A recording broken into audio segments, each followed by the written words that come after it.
आजचा अतिशय महत्त्वाचा विषय म्हणजे आपल्या सर्वांच्या जीपेवरती म्हणजेच Google पेमेंटवरती पॉकेट मनी नावाचे जे आयकॉन आलेले आहे, टूल आलेलं आहे, याबद्दल सावधान मित्रांनो. याच्यावरती क्लिक केल्यावरती आपलं बँक खातं रिकामी होत आहे, आपला बँक बॅलन्स झिरो होत आहे. अशा प्रकारचे बरेच WhatsApp मेसेज आणि ऑडिओ क्लिप्स व्हायरल होत आहे. पॉकेट मनी नावाचे जे हे टूल आहे, हे नक्की स्कॅम आहे, फ्रॉड आहे की आपल्यासाठी युजर्ससाठी महत्त्वाचं टूल आहे, आपण या व्हिडिओमध्ये जाणून घेण्याचा प्रयत्न करणार आहोत. आणि आपण प्रॅक्टिकली जीपेमध्ये जाऊन पॉकेट मनी नावाच्या आयकॉनवरती क्लिक करून पाहणार आहोत की नक्की आपलं बँक खातं रिकामी होतंय की नाही होतंय ते.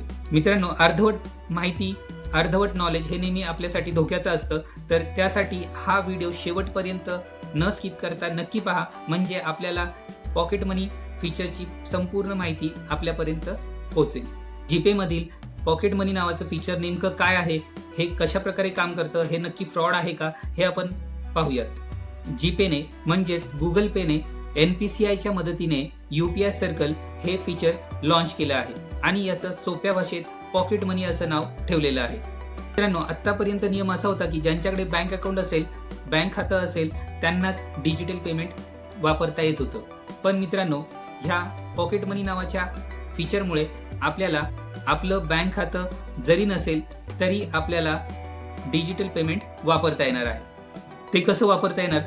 जसे की आपण आपल्या घरातील, आपल्या फॅमिली मेंबरमधील आपल्या मुलाला किंवा आई वडिलांना कॅशच्या स्वरूपात महिन्याला खर्च करण्यासाठी रक्कम देत आहात किंवा त्यांच्या बँक खात्यामध्ये रक्कम ट्रान्सफर करत आहात, त्याच प्रकारे हे पॉकेट मनी नावाचं फीचर काम करणार आहे. या पॉकेट मनी फीचरच्या माध्यमातून आपण आपल्या फॅमिली मेंबर्सपैकी किंवा आपल्या विश्वासू व्यक्तींना म्हणजेच आपल्या मुलाला किंवा आई वडिलांना आपण डिजिटल पेमेंट करण्याची सुविधा देऊ शकतो.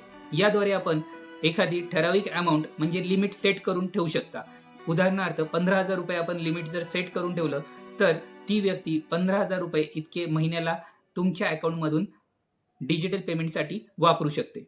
या माध्यमातून ज्या वेळेस ती व्यक्ती डिजिटल पेमेंट करणार आहे त्यावेळेस आपल्याला नोटिफिकेशन मिळणार आहे आणि ज्या वेळेस आपण अप्रूव्हल देणार त्याच वेळेस आपल्या बँक खात्यातून अमाऊंट डिडक्ट होणार आहे. थोडक्यात सांगायचं म्हटलं तर यामध्ये प्रायमरी युजर आणि सेकंडरी युजर अशा प्रकारे सेटिंग होऊ शकते. प्रायमरी युजर म्हणजे आपण स्वतः ज्यांचं बँक खातं आहे, डिजिटल पेमेंट यूज करत आहेत, वापरत आहेत, ते प्रायमरी मेंबर झाले. आणि सेकंडरी मेंबर म्हणजे आपण ज्या व्यक्तीला ही सुविधा उपलब्ध करून देणार आहात ती व्यक्ती सेकंडरी युजर झाली. म्हणजेच आपला मुलगा असेल किंवा आपले आई वडील असतील किंवा आपल्या विश्वासातील व्यक्ती असेल. आणि याची वैशिष्ट्य अशी असणार आहे की यामध्ये आपण प्रायमरी युजर दोन प्रकारे कंट्रोल करू शकणार आहेत. पहिलं असं असणार आहे की जर दर महिन्याला लिमिट सेट करून ठेवला असेल तर दर महिन्याला 15,000 एवढ्या लिमिटपर्यंत डिजिटल पेमेंटची अमाऊंट समोरचा व्यक्ती वापरू शकतो. आणि दुसरं असं असणार आहे की प्रत्येक वेळेस आपल्याला अप्रूव्ह दिल्याशिवाय समोरचा व्यक्ती डिजिटल पेमेंट करू शकणार नाहीये. ज्यावेळेस तुम्ही अप्रूव्ह देणार आहात त्याच वेळेस आपल्या बँक खात्यातून पैसे डिडक्ट होणार आहे. म्हणजेच आपल्या देखरेखीखालीच हे सगळे पैसे वजा होतील आणि आपल्याला देखील समजेल की ही अमाऊंट नक्की कोणाला व कशासाठी वापरली जाते. मित्रांनो, महत्त्वाची गोष्ट म्हणजे हे जे फीचर आहे पॉकेट मनी नावाचे, हे NPCI म्हणजेच national payment corporation of India ह्याद्वारे सुरक्षित आहे. म्हणजे आपल्याला कोणतीही काळजी करण्याची, भीती बाळगण्याची गरज नाहीये. तर मित्रांनो, आपण मुख्य मुद्द्याकडे येऊया. हे फीचर वापरल्यानंतर आपलं बँक खातं रिकामी होत आहे, आपला बँक बॅलन्स झिरो होत आहे, अशा प्रकारच्या चर्चा चालू आहेत. अशा प्रकारच्या अशा ऑडिओ क्लिप्स आणि व्हॉट्सअपला मेसेज व्हायरल होत आहे. हे पूर्णपणे खोटं आहे. पण मित्रांनो, आपल्याला थोडीशी काळजी घेण्याची गरज आहे की ज्यावेळेस तुम्ही ह्या फीचरमध्ये एखादा समोरचा व्यक्ती जोडणार आहात, तो व्यक्ती आपल्या विश्वासातला असला पाहिजे, जवळचा असला पाहिजे, तरच आपण त्याला ह्या फीचरमध्ये जोडा. आणि त्या व्यक्तीचं नाव आणि नंबर मोबाईलमध्ये सेव्ह असला पाहिजे. दुसरी काळजी घ्यायची म्हणजे आपण कोणत्याही लिंकवरती चुकून इकडे तिकडे क्लिक करू नका. आणि जो काही तुम्हाला संदेश येईल, ओके, फॉरवर्ड किंवा कॅन्सल, अशा प्रकारचा जो काही त्याच्यामध्ये संदेश येईल, हे क्लिक करताना आधी तो संदेश व्यवस्थित वाचा, त्याच्यानंतरच ओके किंवा फॉरवर्ड क्लिक असं तुम्ही करा.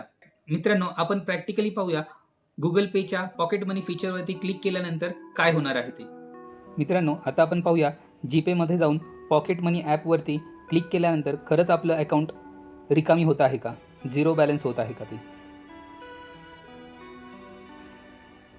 जीपे म्हणजेच गुगल पे. इथे तुम्हाला पॉकेट मनी हे फीचर दिसतंय, याच्यावरती आपल्याला क्लिक करायचं आहे.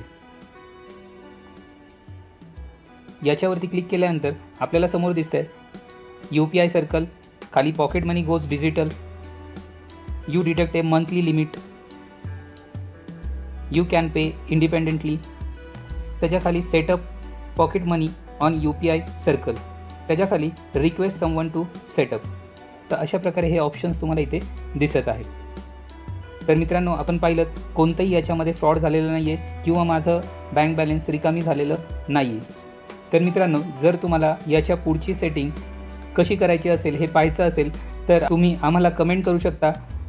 आम्ही हे पॉकेट मनी नावाचं फीचर कशाप्रकारे वापरायचं आणि कशाप्रकारे सेटिंग करायची हे संपूर्ण दाखवणार आहोत. तर मित्रांनो, हा व्हिडिओ नक्की आपण दुसऱ्यांना शेअर करा, म्हणजेच पॉकेट मनी नावाचं जे फीचर आहे नक्की काय आहे ते सर्व लोकांपर्यंत पोहोचेल. तर मित्रांनो, आपल्याला जर हा व्हिडिओ आवडला असेल, ही माहिती आवडली असेल तर नक्कीच आपल्या पुरंदर शेतकरी विशेष ह्या यूट्यूब चॅनलला लाईक, शेअर आणि सबस्क्राईब करायला विसरू नका. आणि हाईप नावाचे जे बटन आले आहे त्या बटनावरती नक्की क्लिक करा, म्हणजे हा व्हिडिओ दुसऱ्यांपर्यंत पोहोचण्यामध्ये मदत होईल. मित्रांनो, भेटूया अशाच एखाद्या दुसऱ्या महत्त्वपूर्ण व्हिडिओमध्ये. तोपर्यंत धन्यवाद.